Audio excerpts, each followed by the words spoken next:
Shalom. Yahweh Shem Yahshai Barakatam to all the brothers. Shalom. Yahweh Shema Yahweh Shem Yahshai to all the sisters. This is the Israelite School of Universal Practical Knowledge, started at 1 West, 125th Street, Harlem, New York, under Commanding General YAHANNA. We teach that so-called blacks, Hispanics, and Native men, women, and children are God's chosen people according to the Bible. This is the Monday night scripture breakdown class. Please have all your questions ready in the chat for General Mahayaman. He will answer all questions with the Bible, of course, with the Holy Scriptures, with our records. I'm Priest and Officer Abadaya of 1000, holding it down until a higher ranking officer or General Mahayaman gets here. Yasharallah, Israel. Now, we know we can't be celebrating these pagan holidays. We cannot be celebrating these pagan holidays. So-called Thanksgiving's coming up, Christmas, New Year's. Can't do that. We gotta serve the most God's high holy days. Hanukkah's coming up, the Purim, and of course, the Passover. Let's get that out of hand. Passover 57th, right, Mathamba? 57th annual Passover, Houston, Texas. Let's get our Passover fee ready and get all arrangements ready now, because it's coming. It's gonna be here fast. Don't that Passover demon always tries to get us at the last second. Let's be ahead of the curve this year. Let's be ahead of the curve. Some of y'all, let's start with Proverbs 29 and verse 2.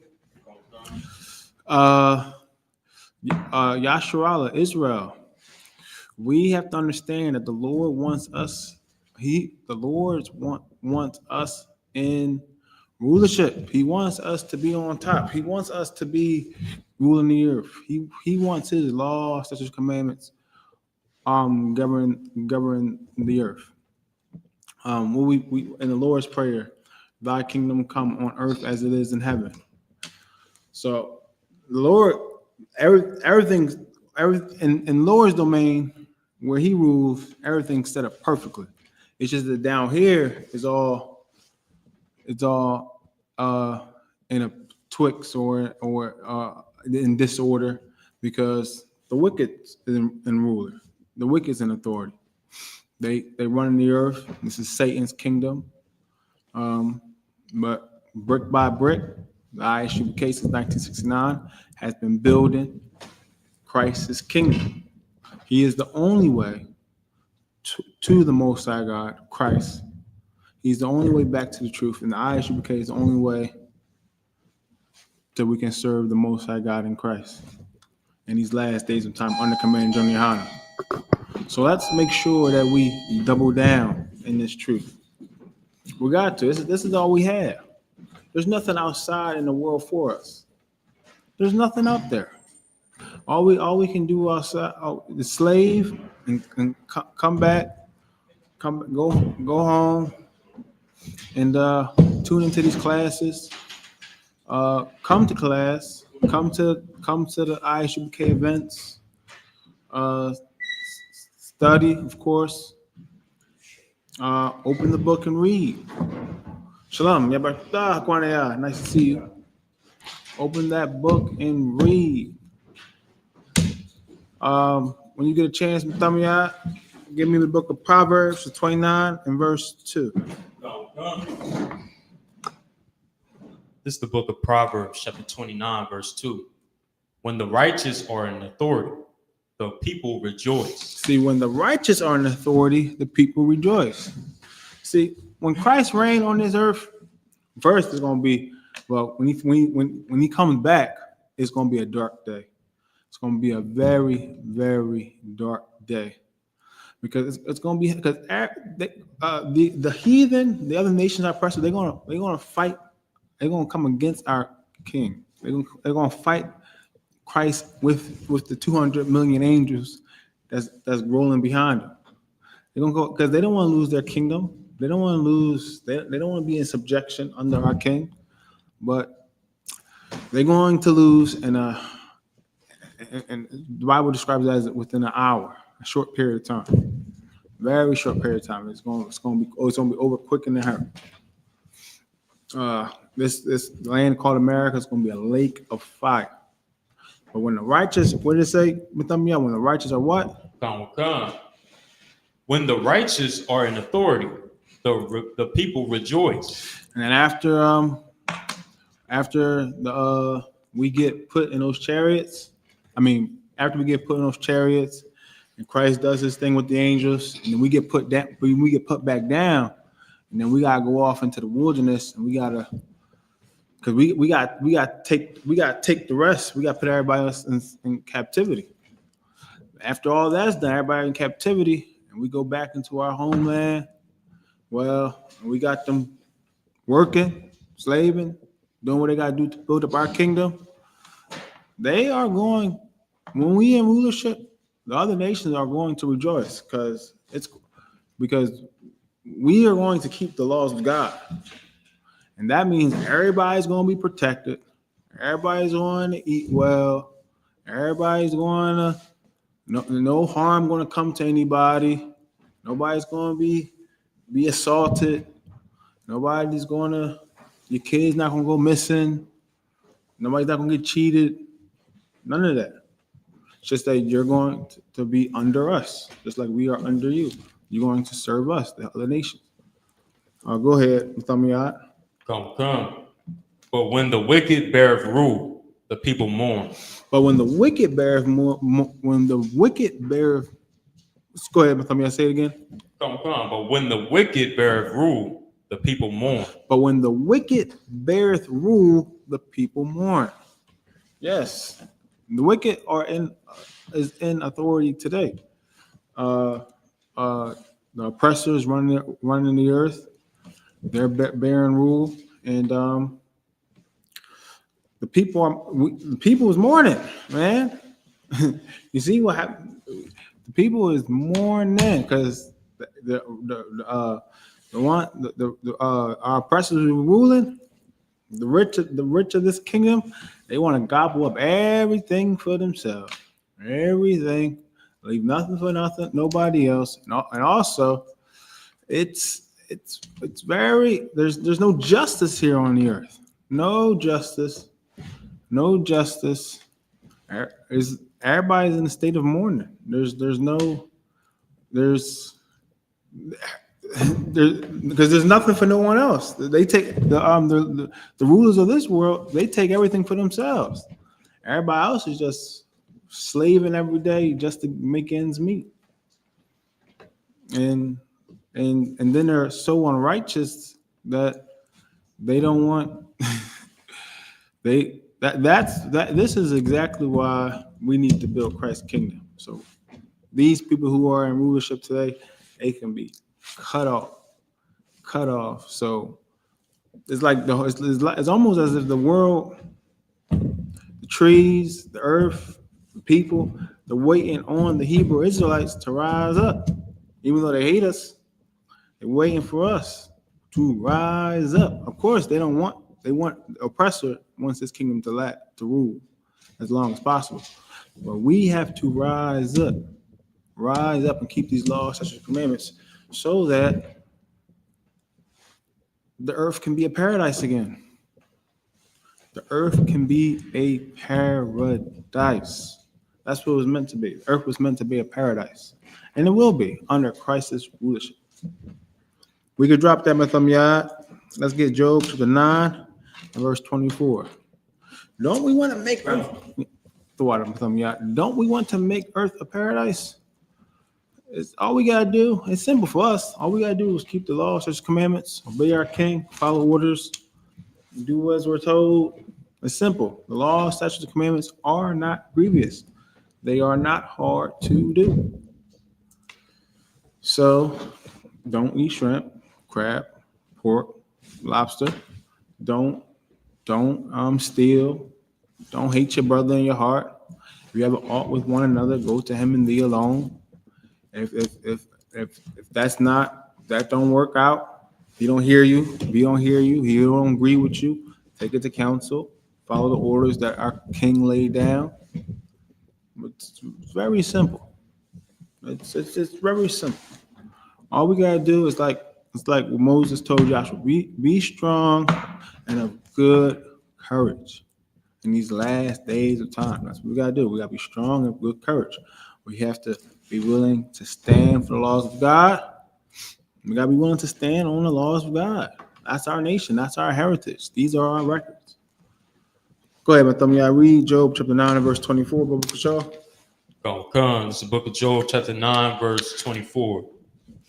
The earth is given into the hand of the wicked. See, the earth is given into the hand of the wicked.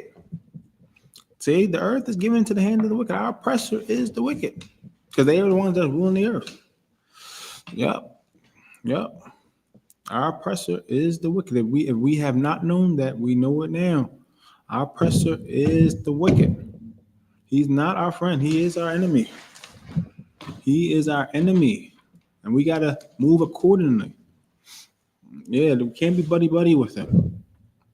Like I said before, go to your slavery, go back home to your people, and that's it. It's business, that's it. There's nothing else. Especially, do not have marriages with the heathen.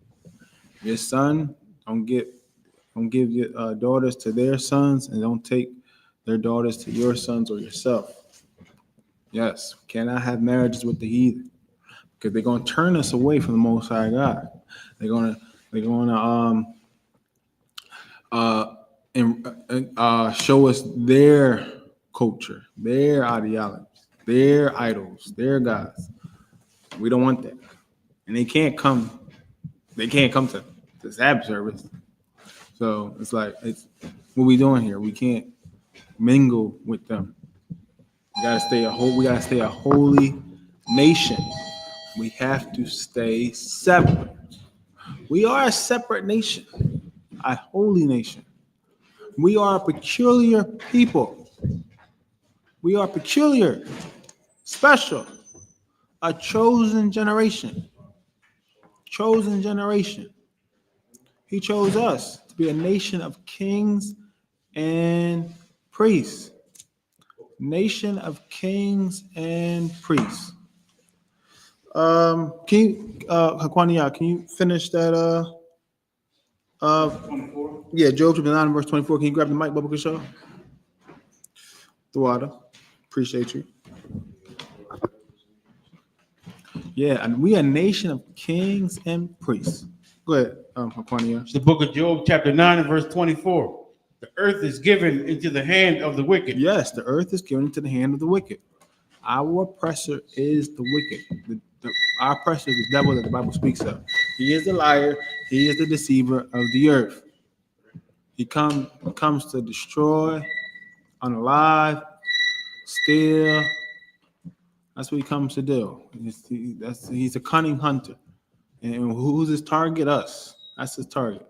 His target is us, because we the chosen people of the Most High God. Like, the Lord hates him. He hates Esau. He loves Jacob. And Esau, he said. Go ahead. He covereth the face of the judges thereof. He covereth the faces of the judges thereof. Who are the judges in the book, in the holy book, the Bible? We are Hebrew Israelites, the prophets, Christ, Most High. He changed Christ. He used Caesar Borgia as Christ. He made us think that the Most High was just take your hat off, brother. Shalom on Christ, the water. I'm just gonna uncover your head when you get a chance. The water. He shows us. He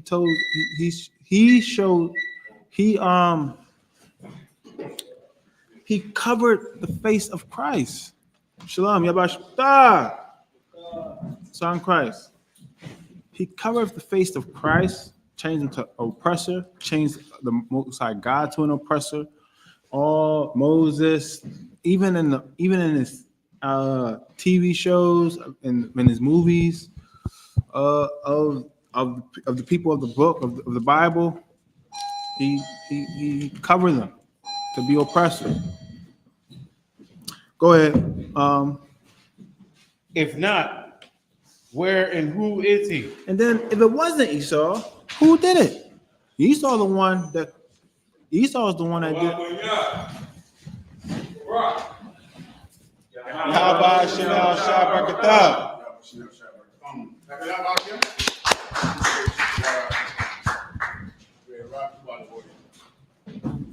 Lee. All right. Let's get it on in here tonight. I'm going to answer all of your questions, solve all of your problems, go over your past and your childhood, and prepare you for the battle that you will have to encounter this week.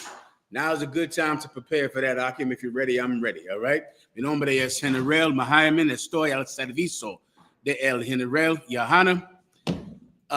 Somos la Escuela Israelita de Conocimiento Práctico Universal. Comenzamos en 1 Oeste Calle 125, Harlem, Nueva York, desde 1969, debajo del mando General YAHANNA.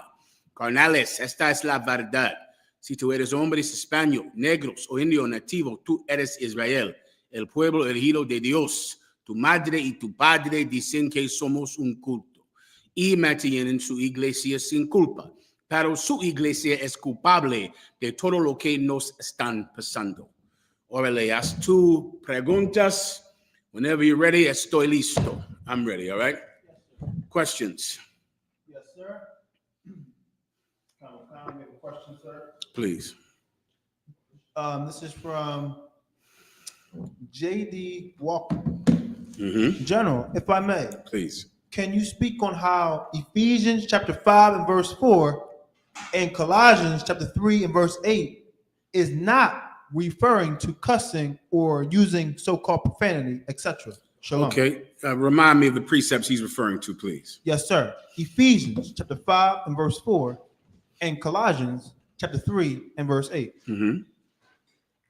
Come. I'll give you the precept ahead of time, all right? Give me, for it is not what goeth into a man which defileth a man, gracias, but which cometh out, for which cometh out are. That's the precept to prove it. I believe these are the two precepts speaking about communication. Is that what it says? Vile communication. Remind everybody what it is. Go ahead and say it, please. Yes, sir. Want to read this precept, sir? Yes, please. Yes, sir. Getting right now, sir. Stop here. Ephesians. Yes, sir. This is the book of Ephesians, chapter 5 and verse 4. Neither filthiness, nor foolish talking, nor jesting, which are not convenient. That's enough. So these are two precepts that if you've ever been to church, or if you've had a grandmama or a mother that went to church, or a formerly crack-headed uncle that now turns his life over to white Jesus, they inevitably will come back and say that you are not allowed to use words that are considered profanity. All right? Everybody knows what those words are. Now, the Bible does not say that. Are those words appropriate in every case? No, they are not. There's absolutely a time when you should not use what is considered profane language, what we call curse words, all right? There's a time when you should not use them around children, around in a professional setting, in a setting that is formal, or around people that you don't quite know well, and they might form an opinion on you based on your lack of formality with them. So you should absolutely not use profanity in every situation, but there is, of course, nothing that you should do in every situation. You're going to have to modify your behavior, not simply when it comes to your speech, but with your actions especially. So curse words are not appropriate in every setting, but these precepts are not talking about curse words, and using curse words is not a sin against God. It is inappropriate in certain settings. Did you want to say something, Warrior? Please. Based on the Webster Dictionary, knowing that Webster was overseas pulling slaves over here in America, with the Mr. Webster, wherever he was, he was over who made the dictionary. This is the words that the slaves probably eventually learned. He was overseas finding slaves, Webster. the Webster of the dictionary. Give him a hand. That's some good knowledge you brought out just now, good warrior. Absolutely. Let me go ahead and finish that breakdown for the brothers and sisters. If you have another question, just let me know, all right? Or if you want to say anything, let me know, please. Let me just give you a precept because I believe that was the brother's question. How can I prove to someone that this is not talking about curse words, all right? The first thing I would go to is rude in speech, all right? You want to find that in the New Testament where Paul said, though I be rude in speech, yet not in knowledge, all right? It is rude to use curse words and profanity in certain settings. It is not rude in another setting. Please, young warrior in the back. I'm sorry, you need the microphone. My apologies. Book of 2 Corinthians chapter 11 verse 6. But though I be rude in speech. Though I be what? Rude in speech. This is the Apostle Paul speaking. He's saying, though I be rude in speech, Paul many times would speak in a way that was inappropriate, right? That was inappropriate. My apologies. Inappropriate, and people wouldn't like it. People would get angry at him by the things that he said. And he's trying to explain to the people that are angry about how he speaks, though I be rude in speech, keep going. Yet not in knowledge. Yet not in knowledge. My speech might be rude, but the knowledge I'm giving you is absolutely kind and courteous and helpful to you. In the Israelite school of UPK, some brothers in the UPK might say a curse word from time to time. You might have heard that before in the past. We might call a woman a female dog if we believe it's necessary. We might say a curse word or something that's inappropriate in certain settings. Should it be done? It is not appropriate every time. Is it a sin? No. And if I was you, I would focus on the knowledge that we're giving out. And if we are rude sometimes about saying it, please forgive us. Lo siento. All right. My apologies. All right. Sometimes it's rude, but the knowledge is never rude. The knowledge is always on time, always appropriate, and always beneficial to you. Now, give me the last one where Jesus Christ said, it is not what cometh out of a man, but what goeth. It is not what goes in a man, but what cometh out that defiles a man. Yes, sir. Go ahead. This is the book of Matthew, chapter 15 and verse 11. Not that which goeth into the mouth defileth a man. See, they were angry at Jesus Christ because he wasn't washing his hands properly before he ate. And Israelites invented hygiene. The whole concept of hand washing and pot washing comes from blacks and Latinos. Our oppressor would never wash his hands. Our oppressor couldn't wear a face mask for 6 months without going crazy and electing Donald Trump because they are rude. The white man wants to sneeze right in your mouth. That's what he wants to do. Y'all remember when white people got so angry because they had to wear a face mask during the COVID-19 crisis? What do you do if you sneeze? If you have no mask on, what do you do when you sneeze? Achoo, achoo. The white man got angry because he wants to sneeze right in your mouth. He does not want to block his nose when he sneezes. All the doctor said is to put a mask on so that when you sneeze, there's always a mask there. When you're talking with your stinking Budweiser breath and your cocaine breath, you won't spit your COVID-19 on everyone. White man couldn't handle that because he is non-hygienic. He's a disease spreader. He's a plague on the earth. Well, in the Israelite culture, we invented hygiene. So Jesus Christ was not properly washing his hands, and they thought he was absolutely evil. And then he had to cut them and say this. Go ahead and read it again. Not that which goeth into the mouth defileth a man. What goes in the mouth, if I'm eating without washing my hands, what goes in my mouth doesn't defile a man. Go ahead. But that which cometh out of the mouth, this defileth a man. The thing that comes out of your mouth, that defiles a man. Now we're going to read about real profanity, real cursed words. Keep going. Verse 12. Then came his disciples and said unto him. You need to read down to when it says, for what he tells you what comes out of your mouth. Yes, sir. If it's not here, it's in another account, but it's in this exact story, all right? He tells you what kind of things come out of your mouth. Are you ready? Kawakam. You got it. Verse 18. But those things which proceed out of out of the mouth come forth from the heart. The things that come out of your mouth, it comes out of your heart, meaning your mind. You know, I've seen movies where people say they want the power to read minds. Reading minds is an absolutely unnecessary ability, because all you have to do is listen to what someone says and watch what they do. That's it.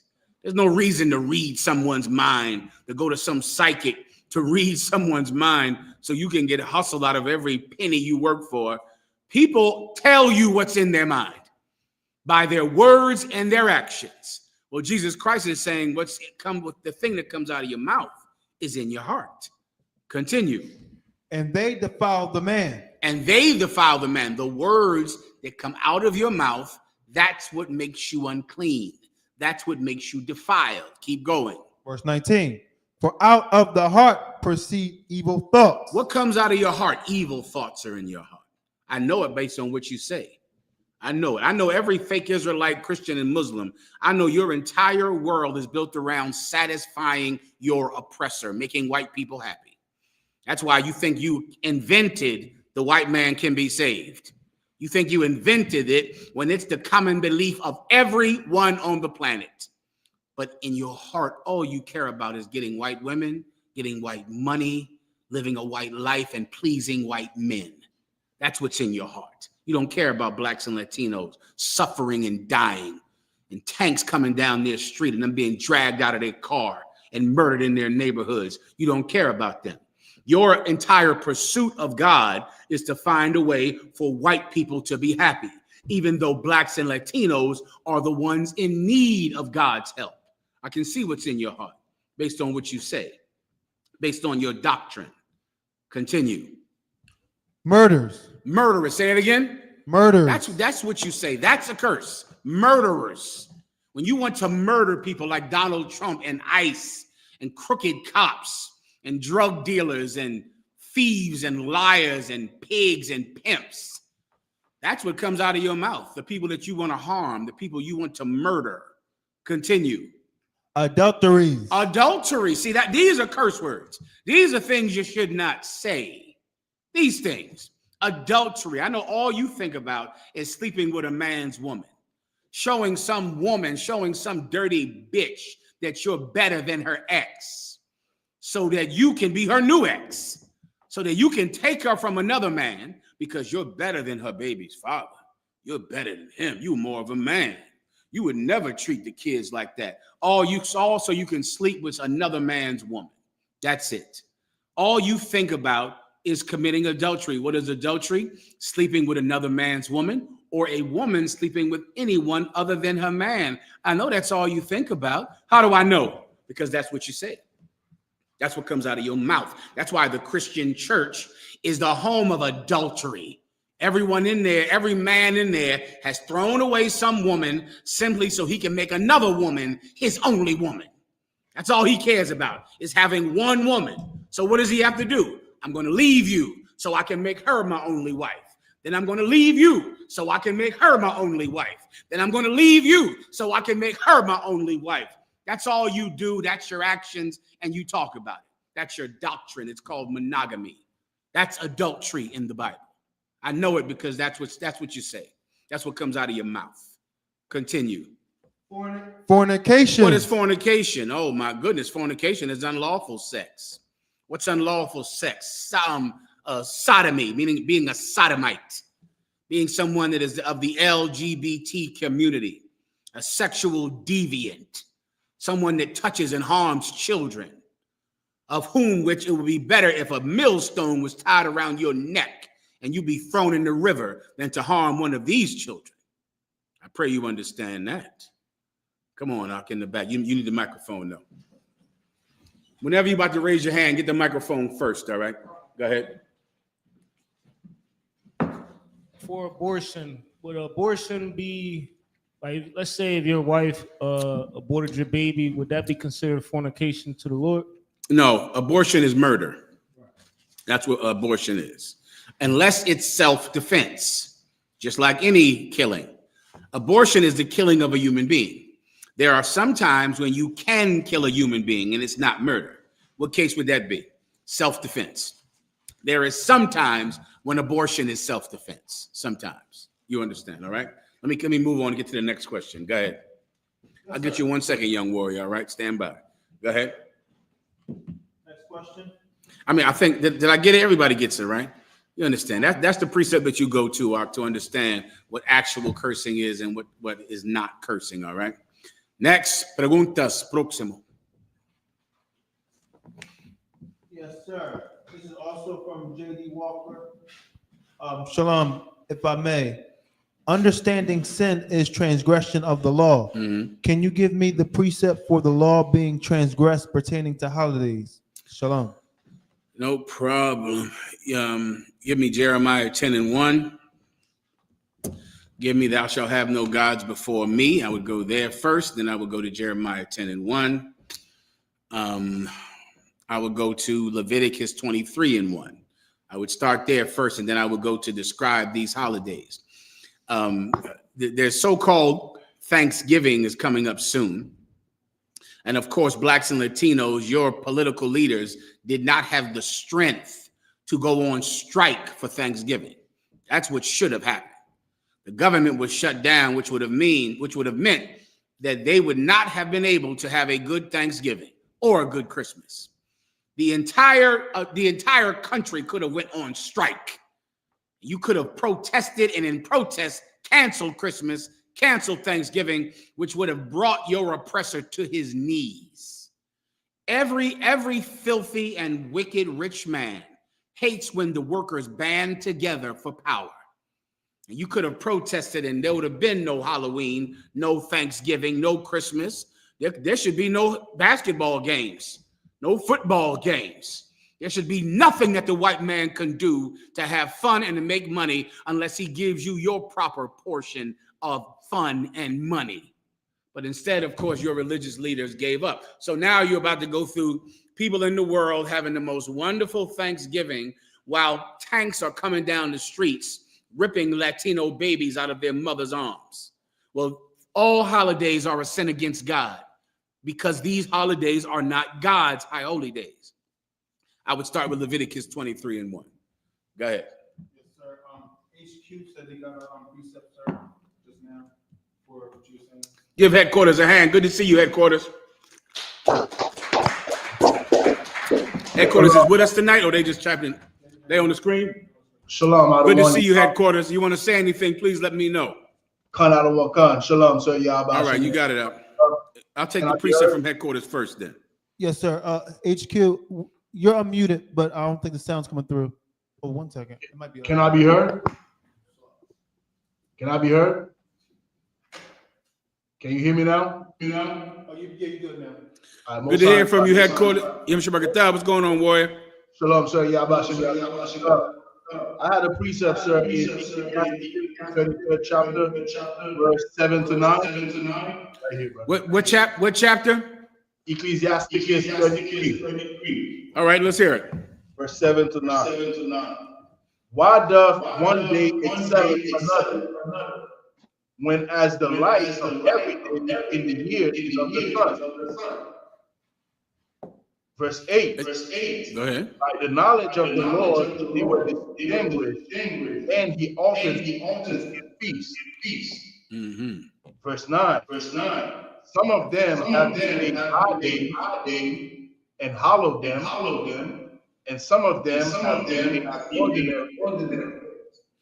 Perfect precept, Levi. Absolutely outstanding. Give him a hand. That is a perfect precept. Meaning, what makes one day different than another day? The Most High God hallows a certain day and separates that day from other days to make it special to you, to make it important to you. Christmas and Thanksgiving were not days that the Most High God separated and made holy. They are not high holy days. They should be just another day to you. That's it. It should be any other day of the week, because God has not sanctified them and hallowed them, meaning set them apart. Microphone, of course. You want to say something, right? Go ahead. That'd be for like birthdays as well. Yes, it's like birthdays. Give him a hand. It's the same thing. A lot of you women out there, because you love to act like children, because This world infantilizes women. It makes you act like constant babies. You have to have your way at 40 years old. You still have to have your way. So you can't let go of birthdays because you're self-absorbed, just like a little baby is self-absorbed. So a lot of you can't even come into the truth because you can't give up worshiping yourself every year, although your life is terrible every day of that year except for one. Yeah, it absolutely is referring to birthdays, which are not special days. The day of your birth is not a special day at all. It's not. It's just any other day. That's all. Continue. Okay. This is the book of Leviticus, chapter 23, and verse 1. Let me make sure I'm understood. The day you were born, that's a special day, but not every year. Every year to commemorate it, that's not a special day. The actual day of your birth is a special day for you and your parents. But next year it's not. And 10 years later and 40 years later, it is not.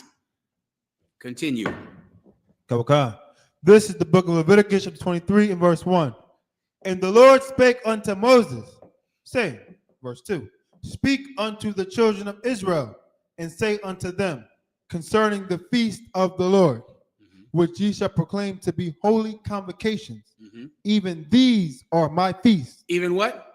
Even these are my feasts. Even what? Even these are my feasts. Where was the precept you pulled again, Levi? That was Ecclesiastes 33, verse 8. Ecclesiasticus in the Apocrypha, chapter 33, verses 7 to 9.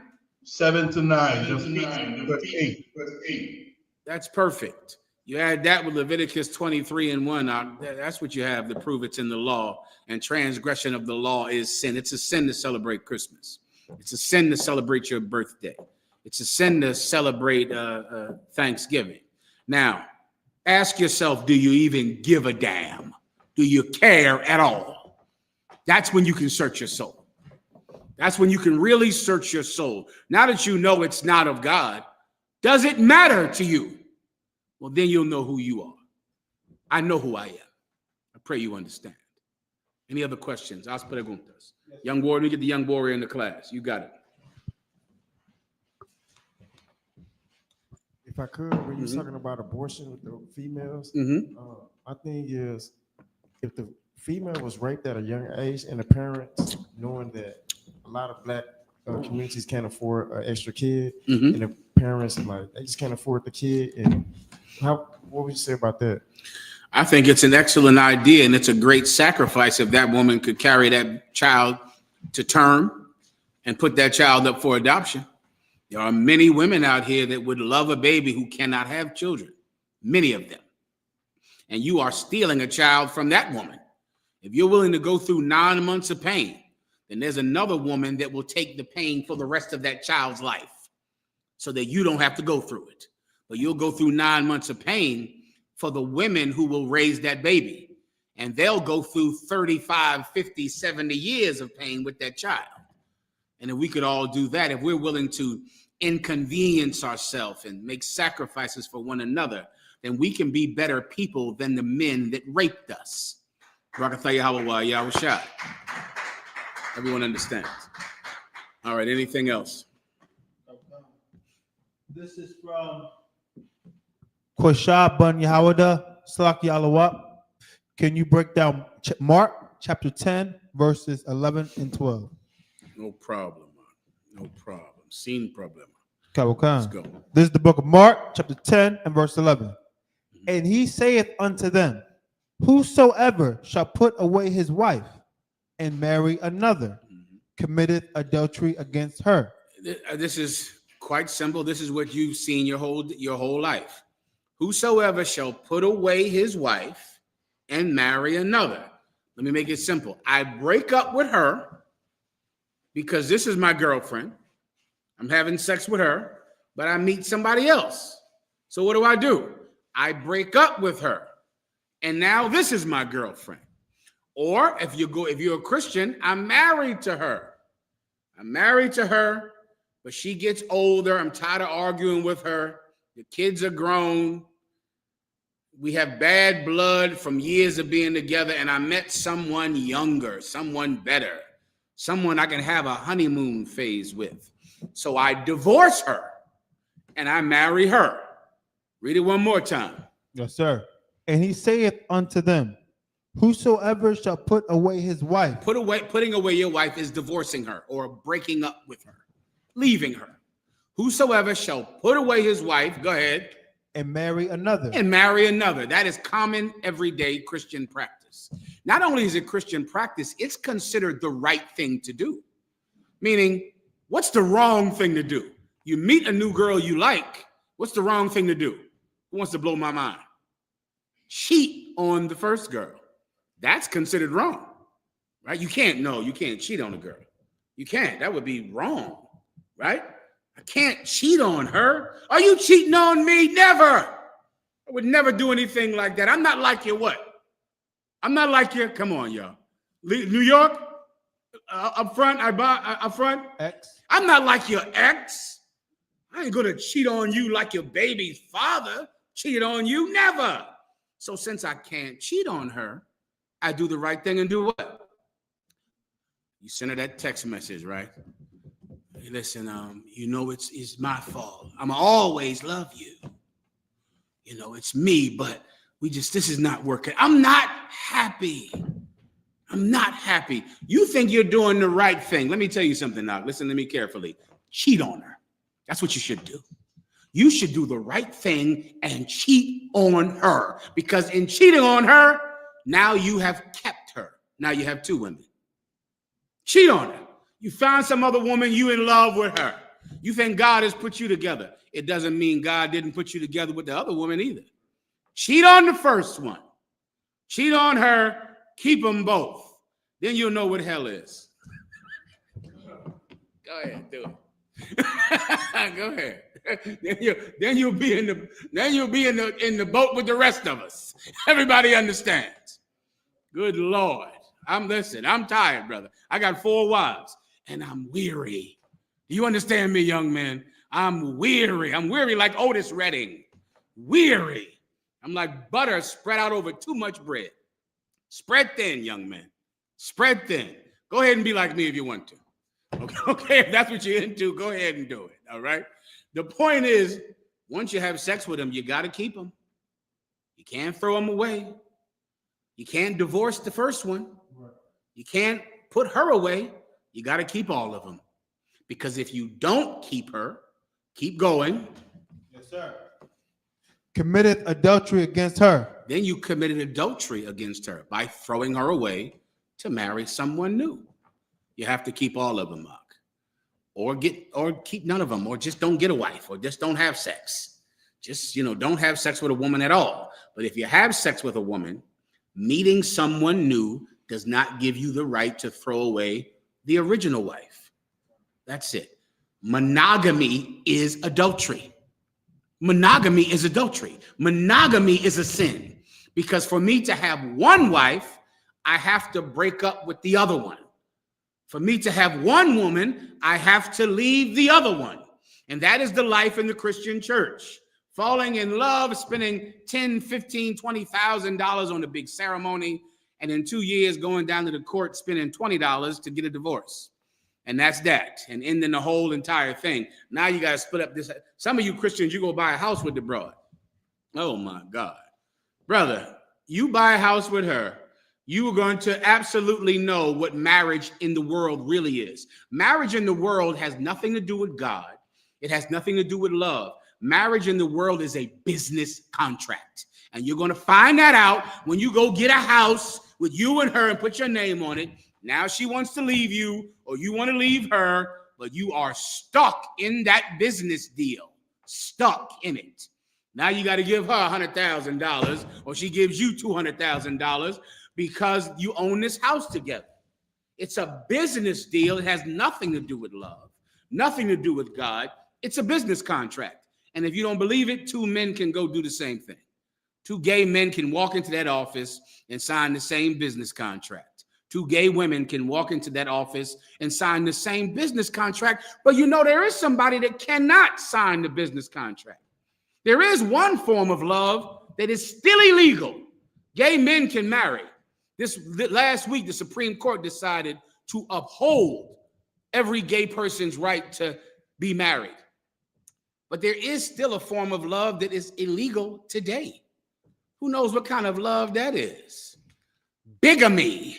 Alexa, is bigamy lawful in America? I don't know that. You don't. Alexa, is it legal to be a bigamist in America? I don't have an answer for that. I like this one here, boy. She is rebellious as hell. Someone look at it in your phone and find out whether or not bigamy is lawful. Bigamy is legal. Ask your Alexa up there in New York, Levi. Yeah, go ahead and read it. Get the microphone. Con.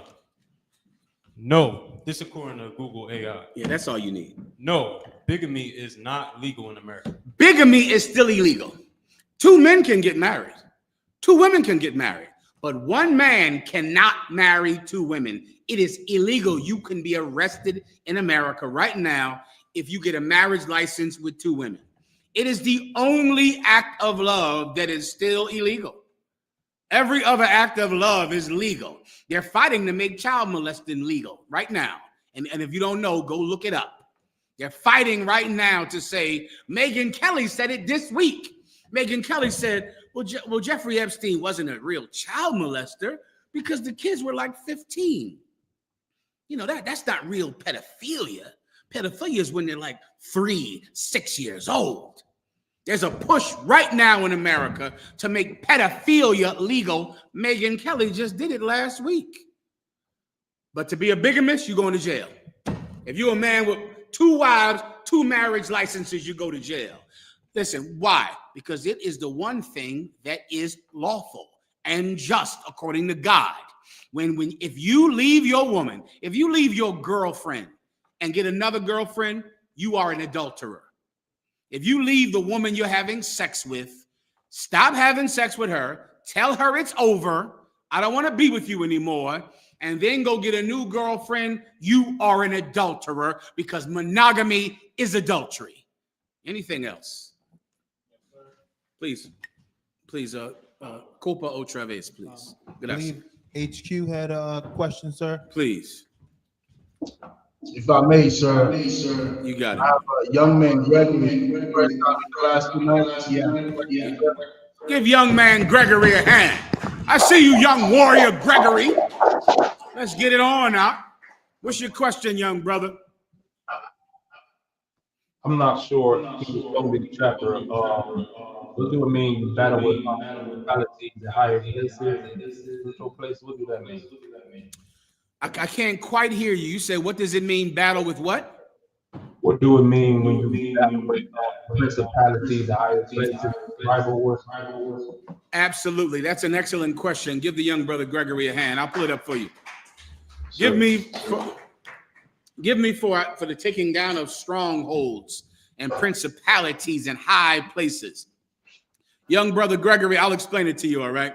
Yes, sir. What Paul is, whenever the brothers get it, someone raise their hand and let me know. You can read it in headquarters if you would like as well, all right? Just let me know who has it first. Whenever you have it, tell me, all right?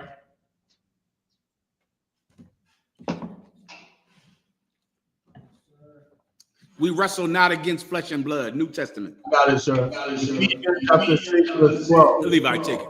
Go ahead. For we wrestle not against flesh and blood. That's the point. Now, as you know, Jesus Christ said that you are soldiers for Christ. That's in the Bible. You're a soldier. You're an ambassador for Jesus Christ, right? We're soldiers and warriors here in the UPK, right? We are men of war.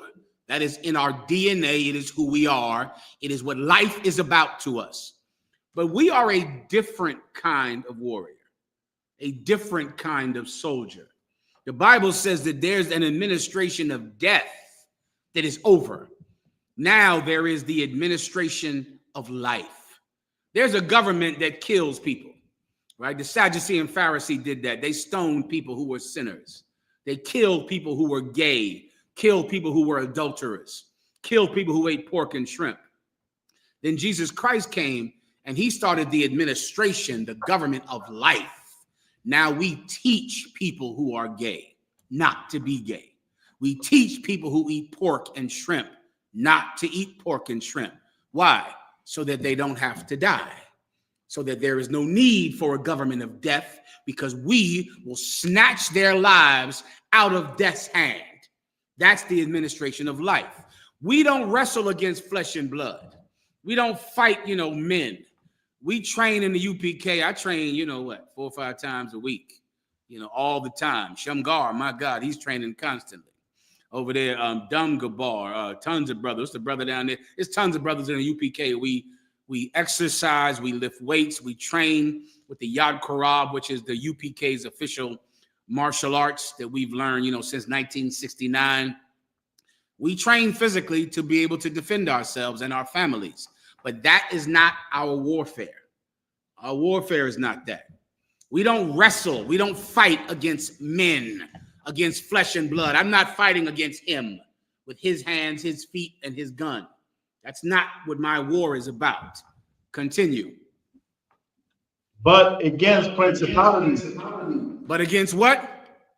Principalities. What is a principality? A principality is a, young brother, say it out loud, nice and loud. Nice and loud. Come on. Principality would be basically talking higher about places. Say, enemies. say government. That's all you need. Government. Give him a hand. Go ahead, Gregory. Government. That's all you need. You want to make it simple. Government. That's what you're going to say next time.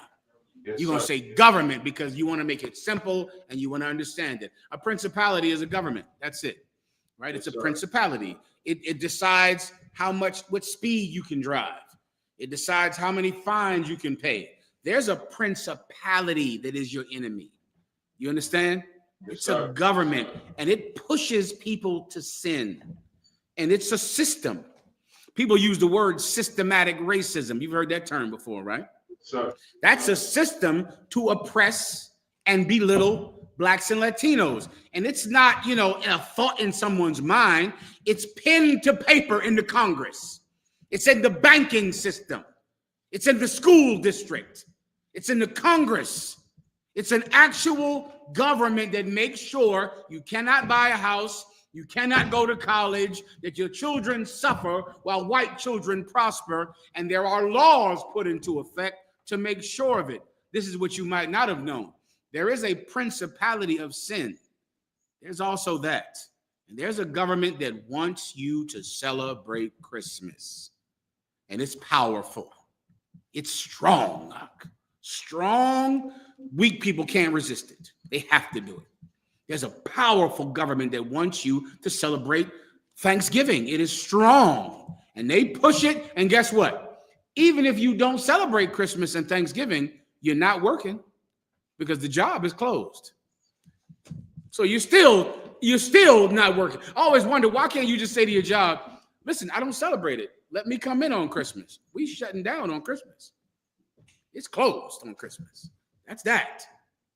Right? There's a government that wants you to sin against God, that wants you to eat pork, that wants you to eat shrimp. Do I have to tell you there's a government that wants you to get high? You don't know that?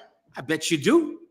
I bet you do know that there is a strong, strong enemy that is in the Congress, that is in the White House, that wants you to be a drug addict. And your father was destroyed by it, and your uncles and your neighborhood, your barrio, tu barrio was destroyed by a powerful government that wants you to be a drug addict. We're fighting that. We're not fighting people. We're fighting the influence of powerful, powerful governments that want our people to be destroyed. Continue. Against power. Go ahead, warrior. Against power. Against the rulers of darkness of this world. Against the what? The rulers of darkness of this world. That's what I just broke down, young man, Gregory. The rulers of what? Of America? No. Of Great Britain? No. Of Philadelphia? Of New York? No. The rulers of darkness. Darkness. There are people that have so much power and decide whether or not China can sell rice. And they also want you to smoke weed and pop pills. They want your woman to be a whore. They want your daughter to be a whore. They want you to eat pork. They want you to eat ham and celebrate Thanksgiving. They want you to be a sexual deviant. They want it. They're pushing it to your children on roadblocks and nonsense. You almost cannot escape it because powerful entities want you to be a sexual deviant. If you try not to be a sexual deviant, before you know it, it'll come up on your phone.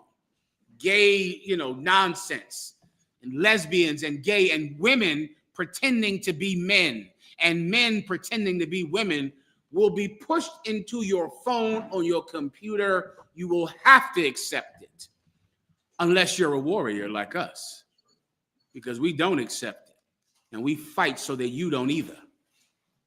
Keep going. Against spiritual wickedness in high places. Mathemia. Against what? Spiritual wickedness in high places. Against physical wickedness. Spiritual wickedness. Gym bag. I'm not trying to grab me that from me. Gym bag. Yeah. Spiritual wickedness. Once again, I'm not talking about guns or tanks or bombs or things that people think is war. That's nothing. It's small. But if you can fight in the heart of a man to change his mind, to change a woman's mind, to get someone off of drugs, is a Herculean effort. It's a powerful thing. In the UPK, you can be a homosexual and stop. You can do it. There are people right now in this world that have been molested when they were children. There are women that act like boys, girls that act like boys. And you would think that they cannot change. You would think, what about them? Who knows? Because this is what they tell you. Please, officer. You would think they were born that way. You would think they were born like that. Why do you think that? Because that's what. Go ahead, warrior. You had your hand up?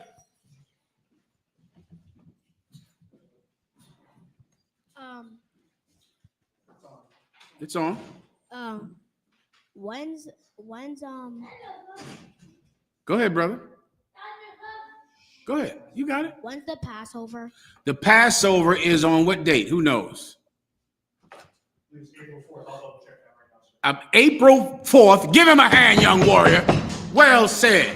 Good question. And I'm giving you some money today. Good job.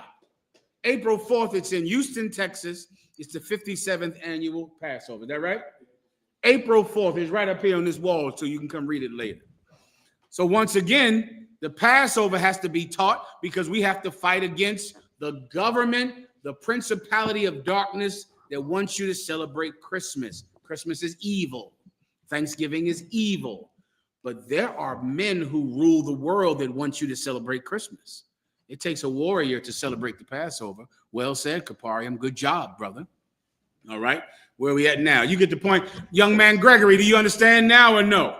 Yes, sir. I got one more question. Let me get him. Go ahead, Art. The question is, how do we defeat the principality? How we defeat them? No problem. Precept. The foolishness of preaching. Let me tell you, young brother, in the UPK, we are in a battle for hearts and minds. That's what we're fighting for. Gracias. We're battling for hearts and minds in here. You're gonna see, I'm sure your whole life you've been taught, to celebrate Christmas, to eat pork, to eat shrimp, to do things that are wrong against God. You've been taught these things your whole life, correct? Correct. And in many times taught them by people that you love and respect. Taught to do a very evil thing by someone that you listen to, right? Yes, but sir. what we have to do is we have to teach the right thing. That's what we do in here. We teach the right thing. And in doing so, we change the minds of the people who otherwise would commit sin against God. And that's what we do. Precept. Get the precept while I look for something in my bag real fast. Go ahead. Go ahead. Through the foolishness of preaching. 1 Corinthians 1:18. Go ahead. Go ahead. I'll find it for you in 1 second. Go ahead, Doc. 1 Corinthians chapter 1. For the preaching of the them that perish, Go ahead. but unto us the power of God. You want the term the foolishness of preaching, that term. Go ahead. 3 verses down. Go ahead. For it is written, I will destroy the wisdom of the wise, and will bring to nothing the understanding of the prudent. Verse 21. After that, in the wisdom of God. That ain't it, Doc. You want to go straight? See if you see the word the foolishness of preaching. It's right That's there. what you need. Just like, then go straight to it next time. Go straight to it, all right? Go ahead. Verse 21. After that, in the wisdom of God, the world by wisdom knew not God. Through the read it one more time. For after that, in the wisdom of God. For after that, in the wisdom of God, meaning God had this wisdom. He had such wisdom that he did this. Go ahead.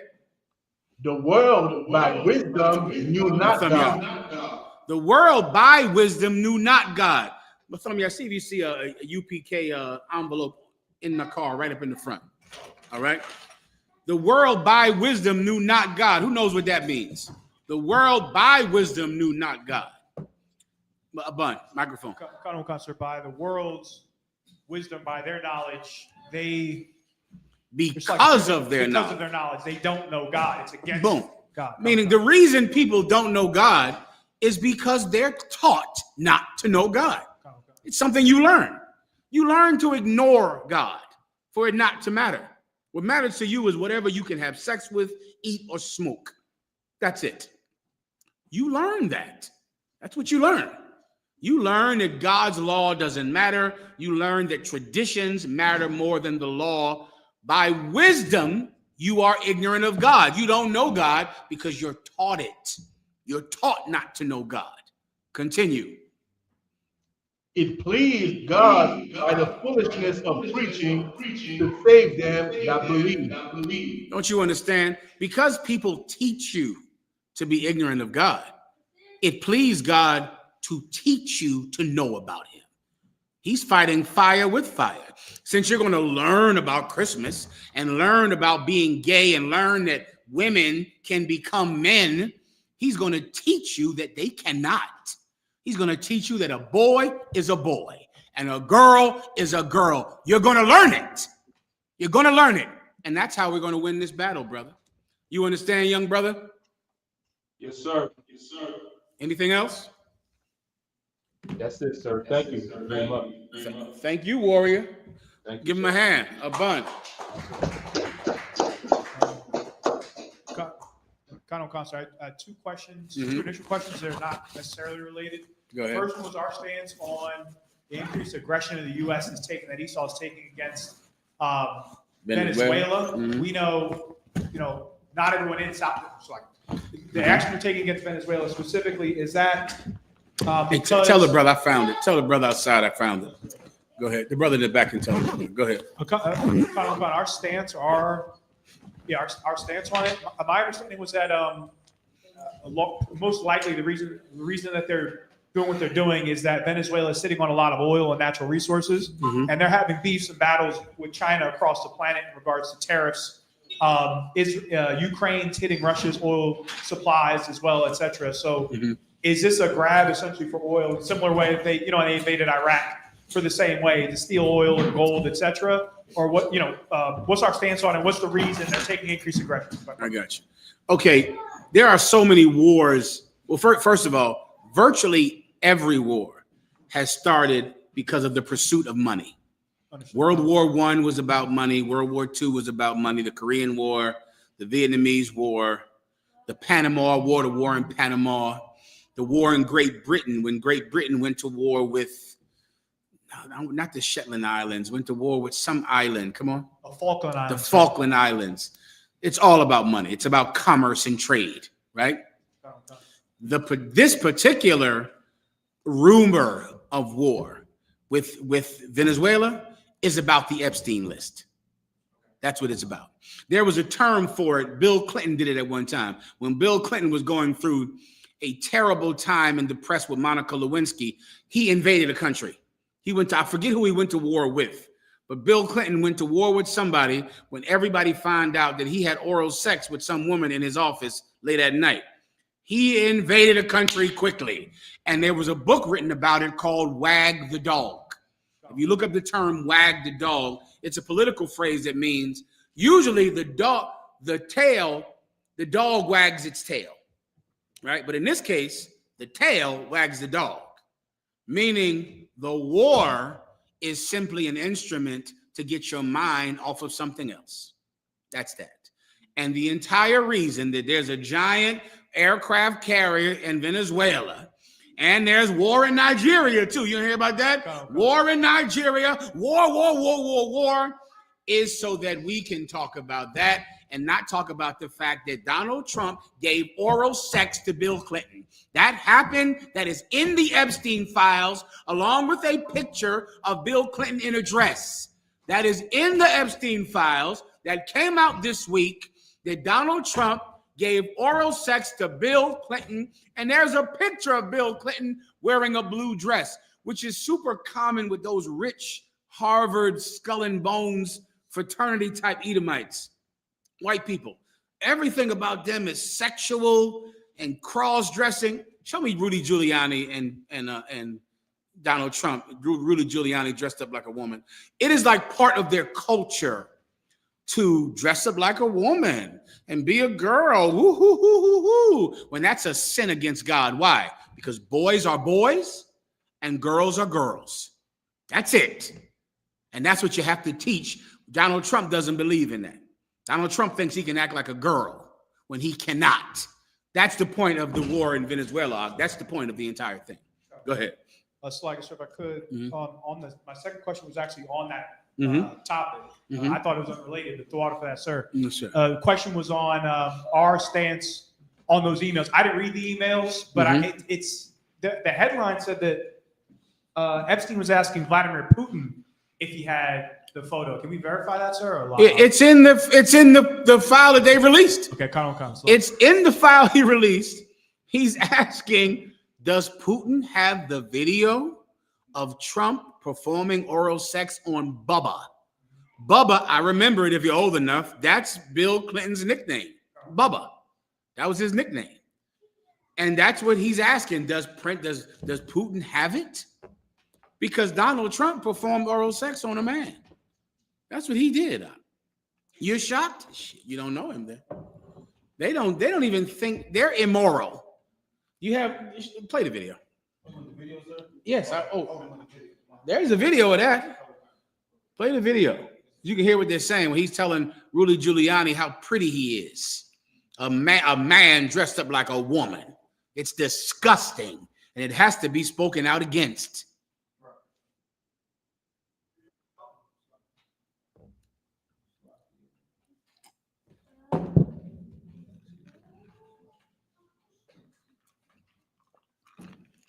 You want me to move on while you're waiting? Go ahead. But it's like, sir, so that if I could, sir, then the joke will be on everybody who voted for him. Because I remember when it was coming out, he's like, "Oh, this is the man's president." They were going to push, for healthier eating and all the men, to get in shape and get ready for war. Come to find out, sir, all those presidential debates they were having were foreplays. They were getting it on in the background. The Democrats and Republicans are one and the same, sir. So again, we say not to vote. It's a joke, and people tell me that you're taking part in it. These are two different, people, and they're the same person, sir. It's like, give him a hand. He's telling the truth. That's right, brother. Go, get the brother the microphone right here. Sir, is that the reason why he's trying to push this $2,000 check as well? That is the reason that he's talking about. I'm going to give everybody $2,000. Right? Everybody's getting $2,000. Go ahead, young brother. If I could, but we were talking about Vladimir Putin. Now, I met this dude in prison. He was talking about Putin, the president, the dictator before Putin. He didn't like him. He's from Russia. And he said, Vladimir Putin did a lot of great things for our country. Now, a man that's stuck in American prison has said that even though they're not even helping him in Russia, he means a lot. But I'm saying it regarding our world. He don't like America, which he's saying. Trump type, those people. Let me stop you for time's sake, but I get your point. I understand what you're saying is true. Give him a hand. He's telling the truth. All right, go ahead. So come. Please, Abun. It's like, sir, I had a precept. I'm asking if this is a precept, sir, on them being so bloodthirsty yet being, effeminate and cross-dressers. Yeah, go ahead. Revelation chapter 9 and verse 8. It's like verse 7. And the shapes of the locusts were like unto horses prepared unto battle. And on their heads were, as it were, crowns like gold. And their faces were as the faces of men. Verse 8. And they had hair as the hair of women. That's exactly what that's talking about. All of these tough guys who are actually feminine. I remember during the election when they were acting like the Democrats were the gay party, for pro-transgender and pro-gay rights. And I used to wonder, well, what are the Republicans? You think the Republicans aren't gay? They're both gay. All of them are gay. All of them are men pretending to be women. All of them are. There's no party that is not gay in American politics. They're all gay. All of them. What Abun is saying is true. You have the video or not? Go ahead. Look what we found in our video vault. A cringe-inducing comedy sketch they made in 2000. That's Giuliani, then mayor of New York, in drag. You're really beautiful. The sketch was for a charity dinner, and it's pretty racy. This may be the best of all. Oh, you dirty boy, you. Oh. 18 years later, the bromance is... Anyway, that's what the war in Venezuela is about, Abun. And the war in Nigeria, and ICE, and everybody fighting, and $2,000 a month. It won't work in here, however. Everyone understands. Anything? Give me a question online, please.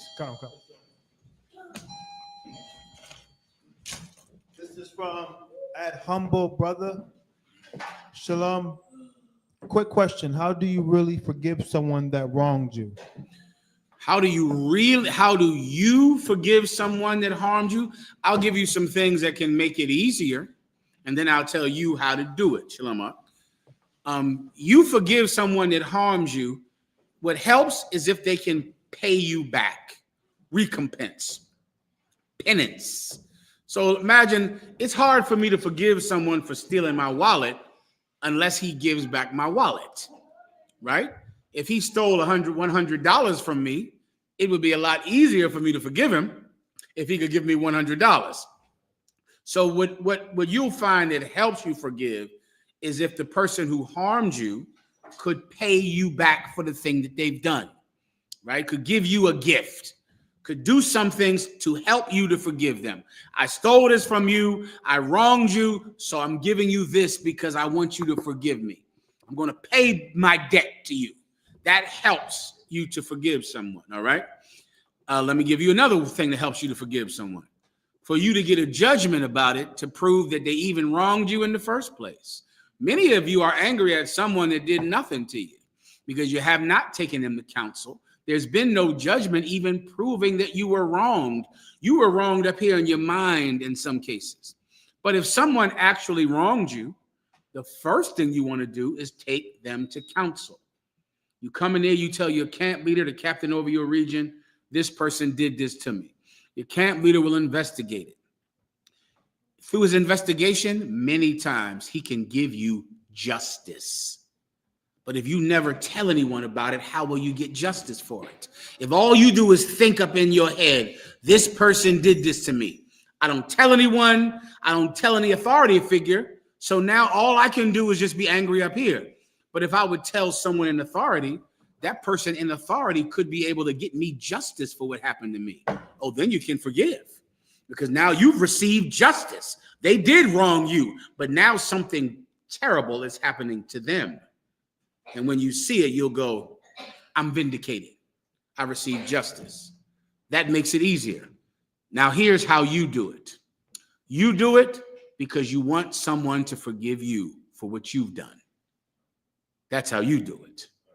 You want to be forgiven? Tons of people think how someone has wronged them. That's all the time. You know what I rarely have heard is, how can I get someone to forgive me? I don't even know if I've ever heard it, ever. You know, how can I get this person to forgive me? What I always hear is, how can I forget it? How can I let this go that they've done to me? How can I forgive them? This thing they've done to me is so hard. Well, how do you expect people to forgive you? Do it like that, right? But all those women that you had sex with and threw away, all those brothers who you slept with their wives and their girlfriends that they loved, all the people you sold drugs to, or the people you harmed. Well, how do you expect them to do it? Do it like them. Everyone understands. Anything else? Please, no. So, like, sir, is there a difference between forgiving and forgetting? No, that whole forgive and forget nonsense is, I don't know who invented that garbage to give you the right to not forgive. But it's like saying, I'll forgive it, but I won't forget it. How about this? I'll never know you didn't forget if you don't bring it up. Just shut your mouth about it. Remember it all you want up in your head, but don't bring it up again. Right? That's a way for people to say, I do forgive him, but I don't forget. I forgive, but I don't forget. You don't forgive. That's what that means. You're bringing it up all the time. You're talking about it all the time because you don't forgive. No problem, because I'm going to talk about what you've done. I'm going to bring that up constantly, all the time. Then you'll see what it's like. Anything else? Yes, sir. Go ahead. This is from Priest Rapayad TV from Officer 50 Rapayad. Question. Slaki, sir, if I could, can I get a breakdown on the difference between the preserved of Israel and the Gentiles in Isaiah chapter 49 and verse 6? Go ahead and read it. This is the book of Isaiah. Please, go by otra vez, please. Perdóname. Go ahead. Chapter 49 and verse 6.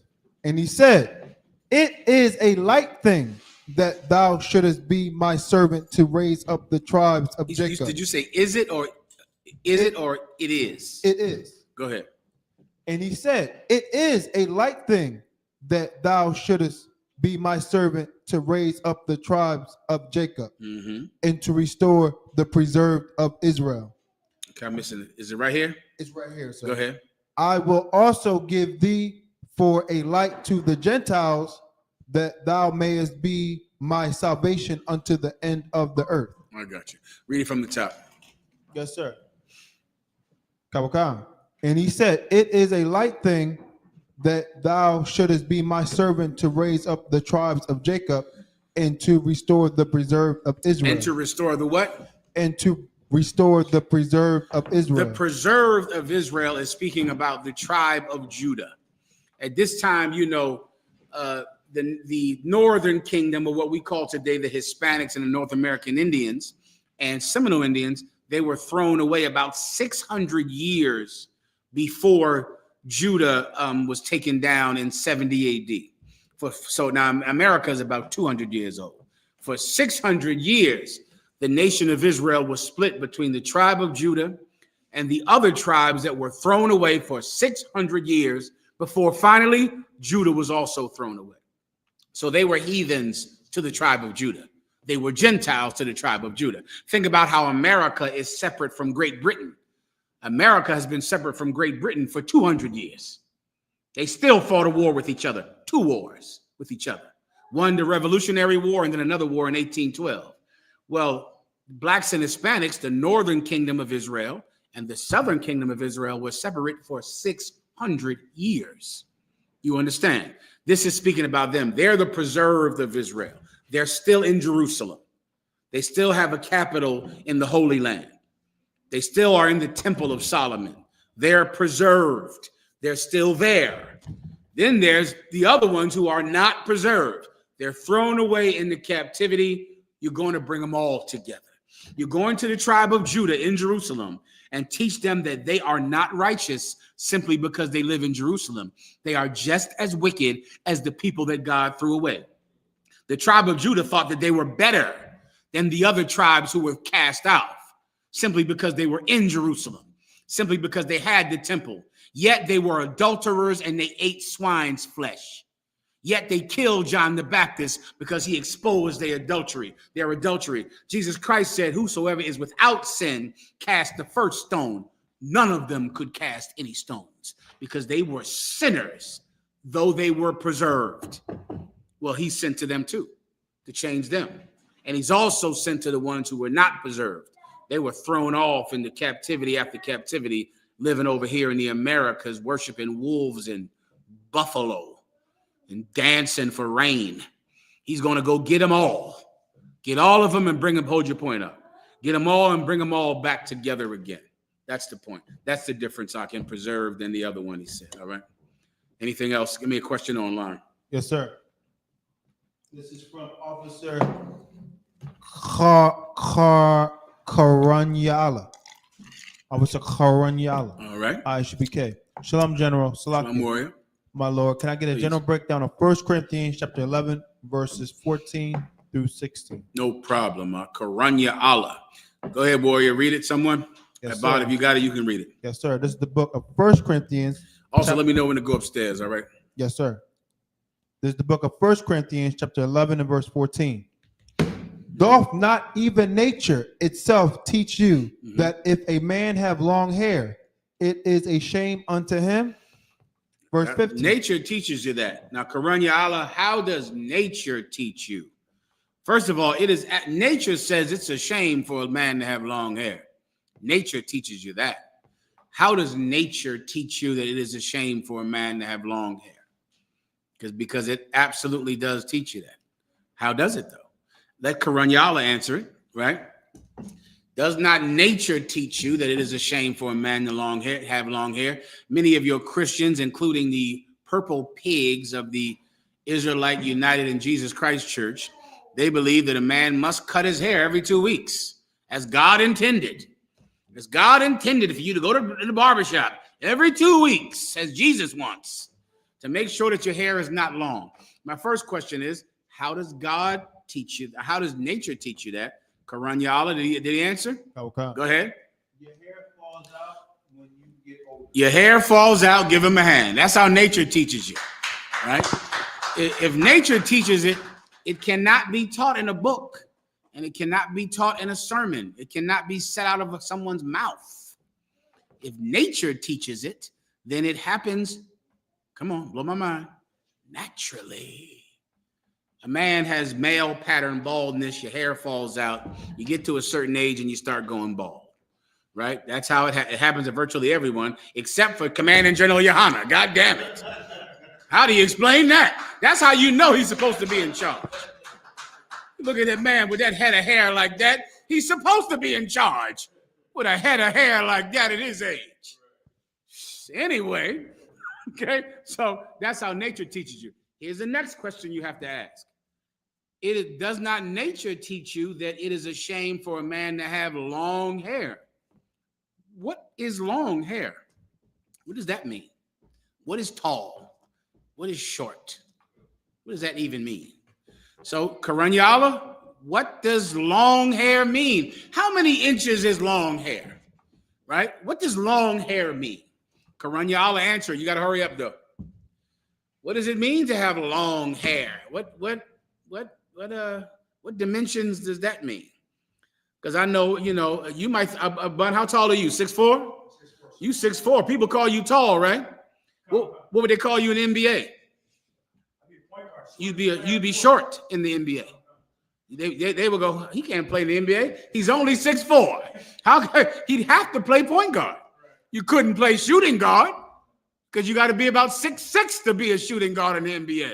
So they say, Abun, you're too short to be a shooting guard. To be a 2 guard, you'd have to be a 1 guard because you're just too short, right? They would have to tell you that, right? So what is long hair? What does that even mean? Come on. Officer Karanyala says to not be bald. It is a shame for a man to have long hair. What is long hair?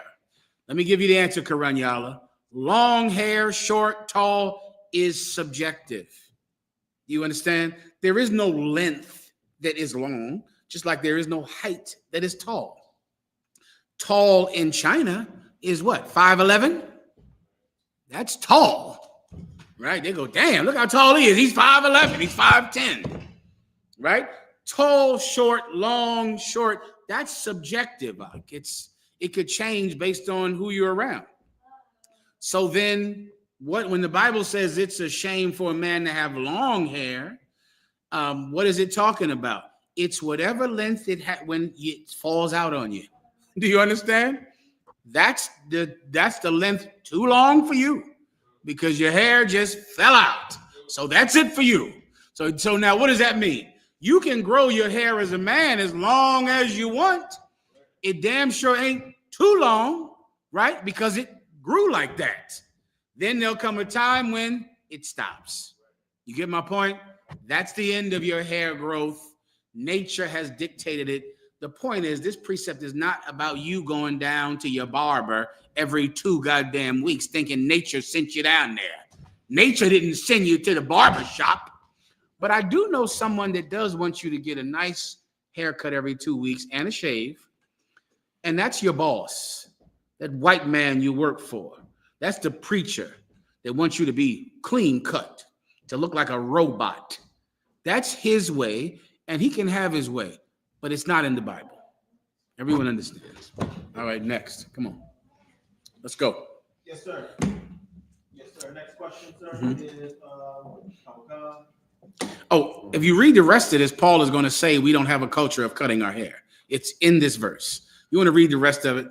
Because I know no Christian ever reads this because they don't see it, because it absolutely proves them to be liars. It's right at the end of this verse. Go ahead. 1 Corinthians chapter 11 and verse 16. But if any man seem to be contentious. But what? If any man seem to be contentious. Paul is telling you nature doesn't want you to have long hair. He knows that because nature makes it fall out. But if you want to argue with me over this, if you want to argue with me like, you know what? A man, it can have long hair. Nature does not. My hair never fell out. I kept my braids. Like Command and General. Who else kept their braids up in the age? Command and General YAHANNA first. And General Mahayaman. God damn. And who else? General Hazayan too, man. They kept their hair, brother, up and deep in age, kept their hair. So let's say they say, you know what? It is not, nature does not make a man's hair fall out. And in case any of you are contentious about this, keep going. We have no such custom. We have what? No such custom. We have what? No such custom. No one is telling you to cut your hair because we don't have any such custom to make your hair short, to stop your hair from being long. We don't have a custom of making sure your hair isn't long. It's right there. It's right there. Christians have a custom of making sure that their hair never touches their collar. They have a custom of doing it. Paul didn't. The Israelites didn't. We don't. That's not our culture to make sure your hair is short. You can have short hair. You can have long hair. You can do whatever the hell you want. And our culture is considered aesthetically pleasing to have hair. It's considered aesthetically pleasing to have a large beard. It's a characteristic of beauty for a man in our culture to have hair and a beard. It doesn't mean every man has to have one, but it is what our culture considers masculinely, attractive. Everyone understands. All right, go ahead. And the rest of the verses also. Please. Oh, God. We have no such custom, neither the churches of God. It's right there in front of you, Christians. What are you fighting for, the barbers? Who are you? You in the barbers union? You trying to make sure the barbers eat? I hear you. All right, no problem. You gotta hold your point. I'm tight with my time. What's your name, young warrior? Say again. Dexter. Say it again. Dante. I can't understand. What do you? D-U-A, Dante. like Dante. Dante. I'm glad. This your first class? No. I'm glad to see you, brother. Go ahead and ask your question since you're so polite and kind. Yes. Go ahead. This is a very serious question. It's a little off, but it's in the Please. same direction. Please. Based on the history books we read as kids, with Christopher Columbus being actually Italian and finding America for the Spanish, knowing that certain people don't have to pay federal taxes. Right.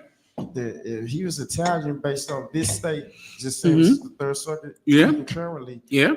Lord William Penn found this for the king of, I think it was King Charles. That's right. And you don't really see no pens, but I know that actor pen, you know.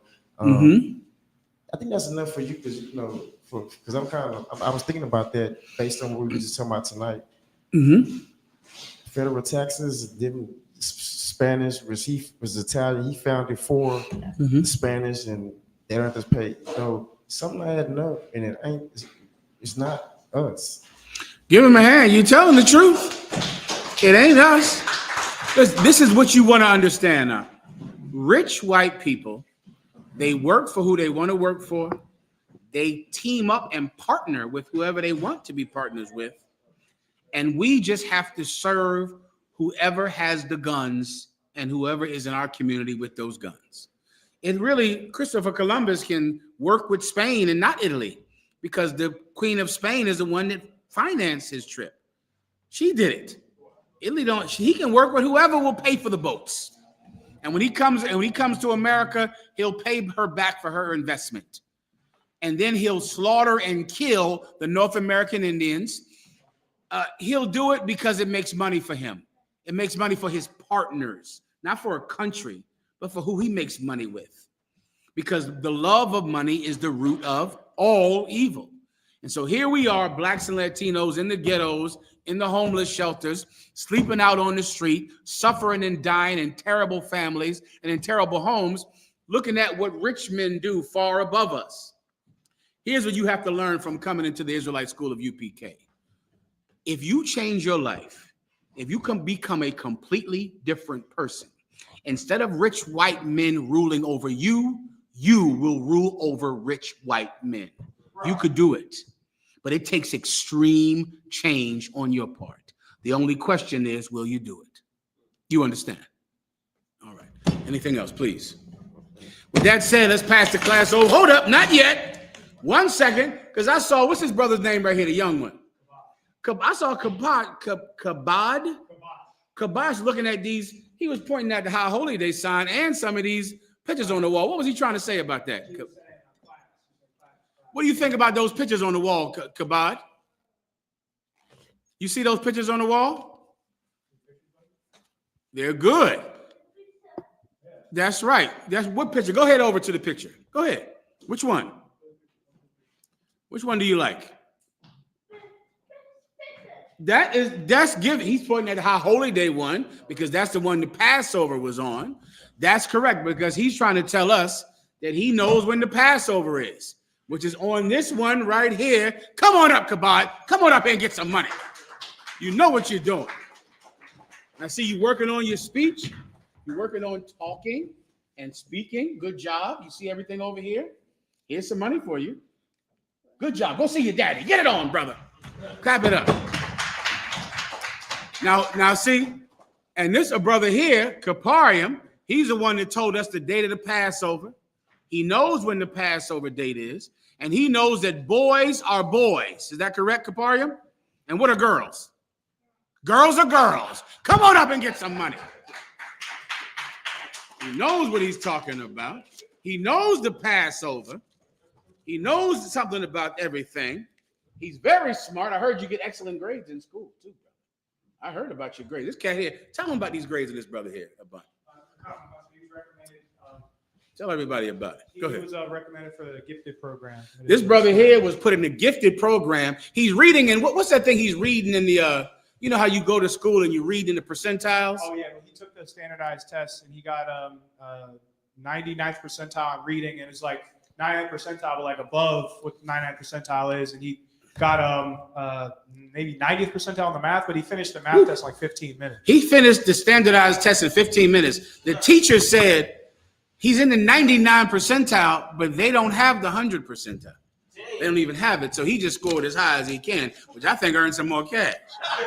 Well done. Give it a hand, brother. Woo! We're gonna all work for him one day. And I'm ready. I'm ready for him to be the Lord and master of the universe, and we all just work for him. It's fine with me. Everybody understands. With that, let's pass the class over to Priest Officer Mathumya.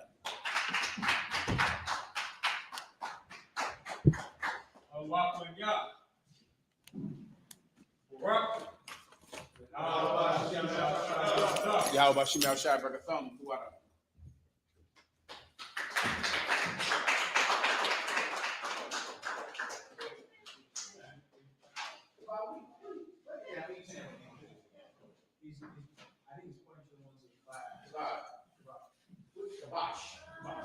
Tell me about these pictures. Show me pictures. What picture do you see? Let me see. Which one? Which one do you like?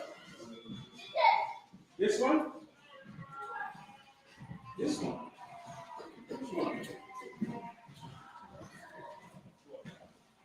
Hold on a second. Those are pictures. Good job. Good job. Take some more money. Good job. Good job. Pictures. Good job. Which one? These are brothers in the U.P.K. The I.S.U.K is a different announcement. The I.S.U.K started out 1 West 125th Street in Boston, New York. On the command during the honor. New brother and sister, when a new brother or sister comes to the school, they are off limits for 6 months. They are to be saluted only. They are here to shed themselves of the world. If they need transportation, the teacher will arrange it. After 6 months, if a brother or sister has an interest in a particular person, he or she must get permission from the head to speak to a brother or sister.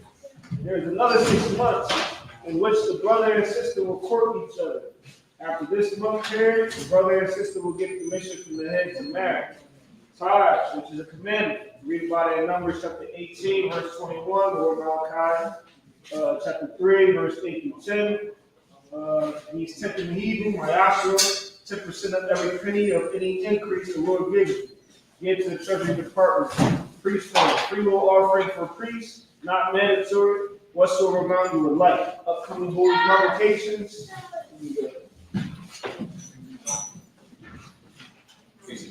Feast of Dedication, which is on December 3rd, 20.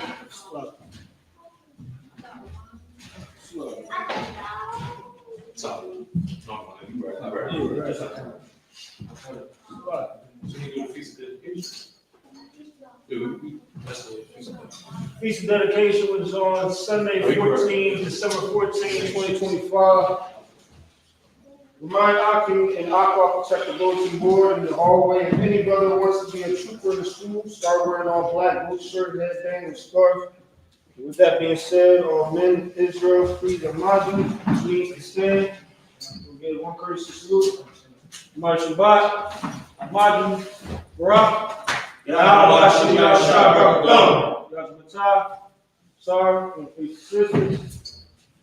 We have Israel and sisters salute. Mar Shabbat, Amadu, Barak, Yahweh Shem Yahweh class dismissed. Thank you.